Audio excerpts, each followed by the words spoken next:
नमस्ते। आज हम एक बहुत ही दिलचस्प सफर पर निकलने वाले हैं। आज के इस विश्लेषण में हम इतिहास के पन्नों को पलटकर प्राचीन भारतीय गणितज्ञों की उस दुनिया में कदम रखेंगे जहां आधुनिक तकनीक का नामो निशान तक नहीं था।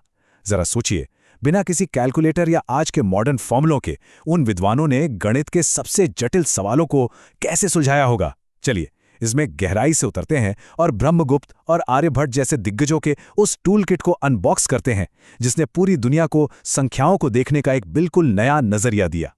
तो आज हम किन चीजों पर बात करने वाले हैं? हमारे इस सफर के 5 अहम पड़ाव होंगे। पहला, गणना का विज्ञान। दूसरा, स्थानीय मान यानी प्लेस वैल्यू की क्रांति। तीसरा, गुणा करने के वो प्राचीन तरीके। चौथा, वर्ग और मूल निकालना। और आखिर में भिन्न यानी फ्रैक्शंस के दिलचस्प प्रणाली। तो चलिए बिना किसी देरी के शुरू करते हैं। शुरुआत करते हैं हमारे पहले हिस्से से, गणना का विज्ञान, जिसे प्राचीन काल में गणित कहा जाता था। आज गणित हमारे लिए बस एक सब्जेक्ट है, लेकिन प्राचीन काल में यह रोजमर्रा की जिंदगी और खगोल विज्ञान को समझने का सबसे मजबूत जरिया था। और सबसे कमाल की बात यह है कि इन लोगों ने गणित को भौतिक रूप से कैसे अनुभव किया। गणित का सीधा सा अर्थ था गणना का विज्ञान, लेकिन जरा पाटीगणित और धूलिकर्म जैसे शब्दों पर गौर कीजिए। उस जमाने में हमेशा कागज तो होता नहीं था, है ना? तो विद्वान एक लकड़ी के बोर्ड या पाटी पर गणना करते थे। और उससे भी ज्यादा हैरान करने वाला कॉन्सेप्ट था धूलिकर्म।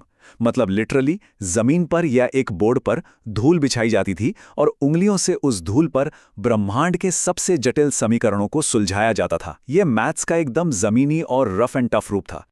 उस समय समाज में गणित को क्या रुतबा हासिल था, वेदांग ज्योतिष का ये श्लोक सब कुछ साफ कर देता है।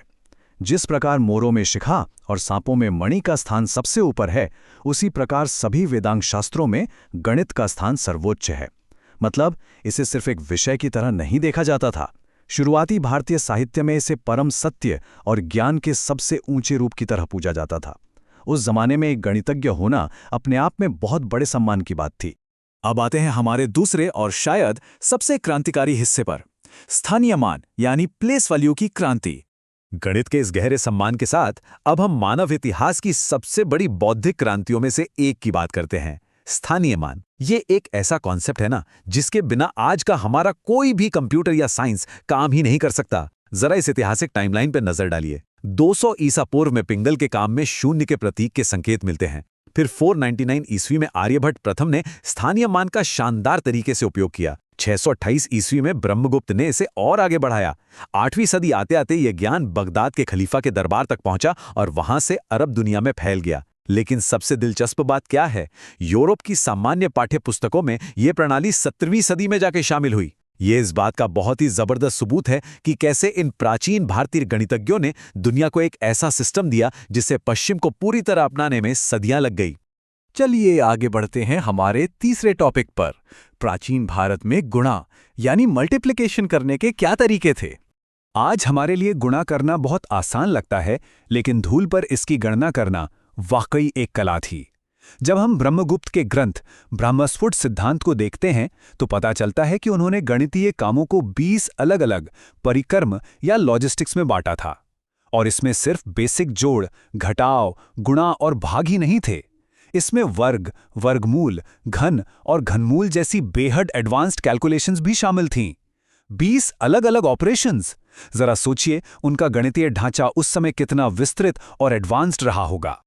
अब ये बात आपको थोड़ी मजेदार लगेगी। प्राचीन संस्कृत ग्रंथों में मल्टीप्लाई करने के लिए जो फॉर्मल शब्द था वो था गुणन, लेकिन इसके लिए कुछ और शब्दों का भी इस्तेमाल होता था, जैसे हनन, वध या क्षय। जी हां, आपने बिल्कुल सही सुना। इन शब्दों का शाब्दिक अर्थ होता है मारना या नष्ट करना। मतलब प्राचीन विद्वान जब दो संख्याओं को गुणा करते थे तो वे मजाकिया या दार्शनिक अंदाज में कहते थे कि वे मूल संख्याओं का वध कर रहे हैं, ताकि एक नई और बड़ी संख्या का जन्म हो सके। शब्दों के इतिहास का ये एक बहुत ही कूल पहलू है ना? ब्रह्मगुप्त ने गुणा करने की कई विधियां बताईं। जरा इस स्लाइड पर ध्यान दीजिए। इसमें से एक विधि का नाम बहुत ही अनोखा है, गोमूत्रिका। इसका मतलब होता है गाय के मूत्र का जिगजैग रास्ता। जब संख्याओं को एक के नीचे एक तिरछे क्रम में लिखकर गुणा किया जाता था तो वो पैटर्न बिल्कुल वैसा ही जिगजैग दिखता था, इसलिए इसका ये मजेदार नाम रख दिया गया। और इसके साथ ही एक बहुत ही प्रैक्टिकल विधि थी जिसका नाम था खंड विधि। चलिए देखते हैं कि ये खंड विधि काम कैसे करती है। मान लीजिए आपको किसी संख्या को 13 से गुणा करना है। खंड विधि कहती है कि 13 को टुकड़ों में तोड़ दीजिए, जैसे कि 6 और 7 में। फिर आपकी जो मुख्य संख्या है उसे पहले 6 से गुणा कीजिए, फिर 7 से, और आखिर में दोनों रिजल्ट्स को जोड़ दीजिए। ये लॉजिक कुछ जाना पहचाना लग रहा है ना? बिल्कुल, ये ठीक वही बेसिक अंक गणित है जो आज हम प्राइमरी स्कूलों में डिस्ट्रीब्यूटिव लॉ के रूप में पढ़ते हैं। मतलब हजारों साल पुरानी तकनीक आज भी हमारे क्लासरूम्स में जिंदा है। अब बात करते हैं चौथे हिस्से की, वर्ग और मूल यानी स्क्वायर्स और रूट्स निकालने के प्राचीन तरीके। यहीं पर इन महान गणितज्ञों की असली जीनियस निकलकर सामने आती है। इन लोगों ने गणित को कितनी खूबसूरती से विजुअलाइज किया था, ये इन शब्दों से ही पता चल जाता है। आज हम स्क्वायर शब्द का इस्तेमाल करते हैं, लेकिन प्राचीन काल में इसे वर्ग कहा जाता था। इसका असली मतलब था सैनिकों की एक टुकड़ी जो एक वर्गाकार यानी स्क्वायर फॉर्मेशन में खड़ी हो। और रूट के लिए मूल शब्द का इस्तेमाल किया गया, जिसका मतलब होता है किसी पेड़ की जड़ या पैर का तलवा, यानी वो बुनियादी आधार जिससे वो बड़ी संख्या पैदा हुई है। मिलिट्री और बॉटनी के विजुअल्स का इस्तेमाल करके इन मुश्किल गणितीय विचारों को एकदम ठोस और आसान बना दिया गया था। दत्ता और सिंह की किताब से लिया गया ये चित्र देखिए। ये दिखाता है कि 1,93,25,000 जैसी इतनी विशाल संख्या का घनमूल यानी क्यूब रूट कैसे निकाला जाता था। इसकी जटिलता सच में दिमाग घुमा देने वाली है। आर्यभट्ट और उनके बाद के गणितज्ञों ने पूरी तरह से एक एल्गोरिदम पर आधारित विधि बना ली थी। इसमें वे संख्याओं को घन और अघन स्थानों में बांटते थे और स्टेप बाय स्टेप डिवीजन और घटाव करते थे। जरा सोचिए, बिना किसी मॉडर्न कैलकुलेटर के, बिना किसी रफ पेपर के, सिर्फ दिमाग, एक लकड़ी का बोर्ड और थोड़ी सी धूल, ये लिटरली किसी जादू से कम नहीं है। और अब हम पहुंच गए हैं अपने 5वें और आखिरी पड़ाव पर, फ्रैक्शंस या भिन्न की प्रणाली। उन भारी भरकम क्यूब रूट से बाहर निकलकर अब हम बात करते हैं रोजमर्रा की जिंदगी की। व्यापार करने या जमीन नापने के लिए हमेशा पूरी संख्याओं से काम नहीं चलता था, उनके हिस्सों की भी जरूरत पड़ती थी। फ्रैक्शन के लिए प्राचीन भारतीय शब्द था भिन्न, जिसका सीधा सा मतलब है टूटा हुआ या खंडित। और आपको बता दूं, ये कोई नया आइडिया नहीं था। पुराने वैदिक ग्रंथों में भी अर्ध यानी आधा और त्रिपद यानी 3/4 जैसे शब्दों का साफ साफ जिक्र मिलता है।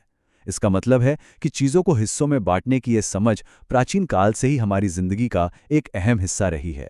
लेकिन जो बात सबसे ज्यादा फैसिनेटिंग है वो है इन फ्रैक्शंस को लिखने का तरीका। जरा यहां देखिए, आज हम फ्रैक्शन को दर्शाने के लिए बीच में एक लाइन खींच लेते हैं या जोड़ने के लिए प्लस का निशान लगा देते हैं। लेकिन शुरुआती भारतीय गणितज्ञों के पास ऐसे कोई प्लस माइनस वाले सिंबल्स नहीं थे। तो वो क्या करते थे? वे बस संख्याओं को एक के ऊपर एक स्टैक कर देते थे और भौतिक रूप से संख्या को कहाँ रखा गया है, ऊपर, नीचे या बगल में, बस यही पोजीशन तय करती थी कि उसे जोड़ा जाना है, घटाया जाना है या गुणा किया जाना है।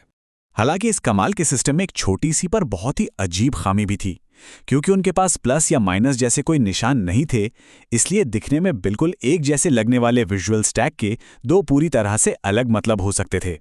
इसका मतलब ये था कि कोई भी गणितज्ञ सिर्फ समीकरण देखकर सवाल हल नहीं कर सकता था, उसे उस प्रॉब्लम के पूरे कॉन्टेक्स्ट यानी संदर्भ को समझना ही पड़ता था। ये आज के मॉडर्न अलजेब्रा की तरह सीधा सपाट नहीं था, बल्कि इसे सॉल्व करने के लिए बहुत गहरे विश्लेषण की जरूरत होती थी। तो आर्यभट्ट के स्थानीय मान से लेकर ब्रह्मगुप्त के तरीकों तक इस टूलकिट ने दुनिया को जो दिया है उसकी कल्पना करना भी मुश्किल है। इन्हीं प्राचीन पद्धतियों ने आज के हमारे आधुनिक गणित की पक्की नींव तैयार की है।